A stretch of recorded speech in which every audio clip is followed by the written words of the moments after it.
the rivalry that created Lamborghini 350 GT. Lamborghini wasn't supposed to build sports cars at all. Ferruccio Lamborghini loved fast cars, but after complaining about problems with his Ferrari, he was famously dismissed by Enzo Ferrari, who suggested he stick to building tractors. Instead of walking away, Lamborghini decided to prove him wrong. He hired talented engineers, started his own company, and unveiled the elegant 350 GT. It wasn't built to copy Ferrari. It was built to beat it. But earning respect wasn't enough. Lamborghini still needed a car the world couldn't ignore. Miura. That car arrived sooner than anyone expected. Instead of refining the 350 GT, Lamborghini's engineers placed the engine behind the driver, creating the breathtaking Miura. It looked unlike almost anything on the road and completely changed what people imagined a supercar could be.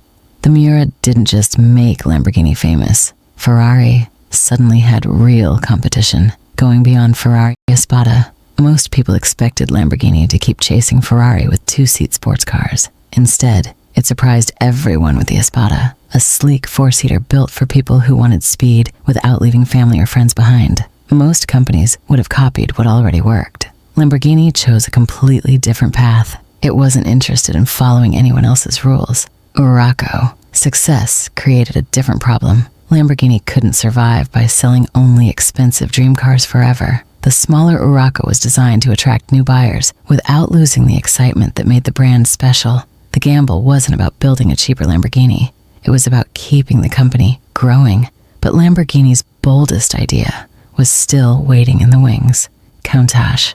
Then everything changed. The Countach looked less like a car and more like something that had landed from another planet. Sharp angles, dramatic doors, and a shape unlike anything on the road made it an instant sensation. Even people who knew nothing about cars recognized it. Designers everywhere suddenly had a new benchmark, and the definition of a supercar changed almost overnight. Lamborghini had changed the supercar forever, but its biggest challenge was no longer building exciting cars. Ferrari built elegant sports cars. Lamborghini built machines that made people stop and stare. But outrageous styling couldn't protect Lamborghini from reality. Almost disappearing. Silhouette.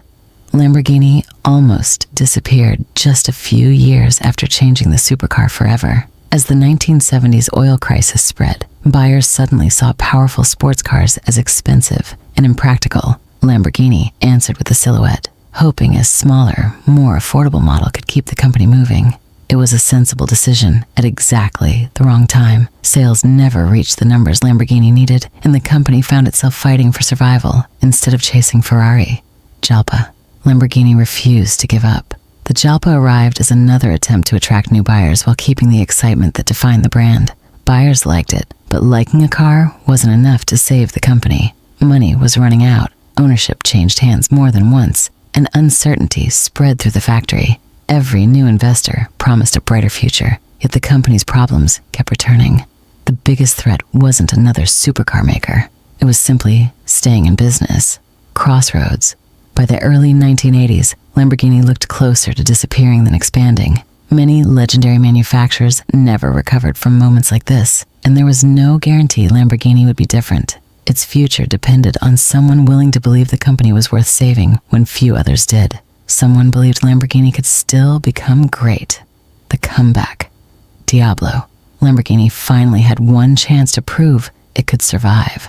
After years of uncertainty, the company introduced the Diablo, a car that reminded the world it still knew how to build machines people dreamed about. It became a symbol of survival as much as performance. Buyers returned, excitement returned, and for the first time in years, Lamborghini looked like it had a future. But creating one great car wasn't enough to guarantee another generation of success.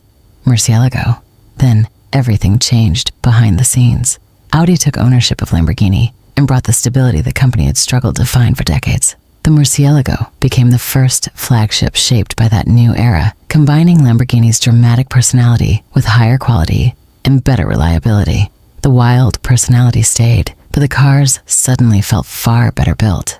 It finally seemed Lamborghini had found a way to build outrageous cars without constantly fighting its own limitations. Gallardo. The biggest surprise wasn't the flagship.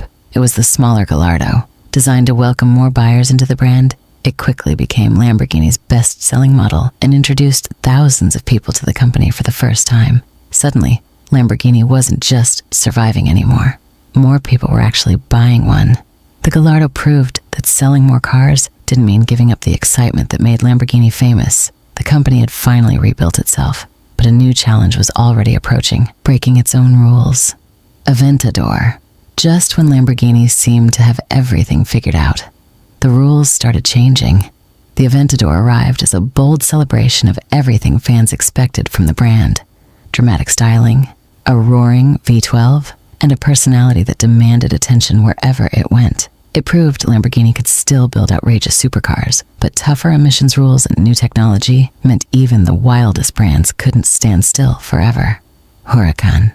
Instead of resisting change, Lamborghini refined it. The Huracan made the brand more approachable without losing the excitement people loved. It became a huge success because it felt just as thrilling while reaching an even wider audience. Suddenly, Lamborghini wasn't relying on just one superstar anymore. It had real depth. Revuelto.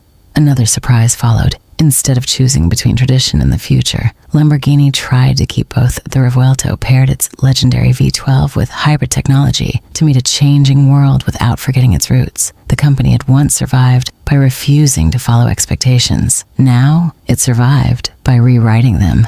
But had Lamborghini changed too much? What makes a Lamborghini?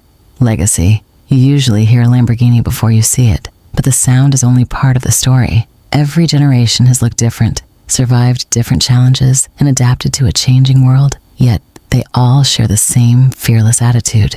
The sharp lines demand attention, the dramatic doors turn every arrival into an event, and even a short drive feels like an occasion. Even people who know nothing about cars can recognize one from across the street. That's why fans don't just admire Lamborghinis, they remember them. What makes every Lamborghini feel like a Lamborghini isn't one engine, one design, or one model. It's the courage to ignore expectations while making people feel something every time they appear.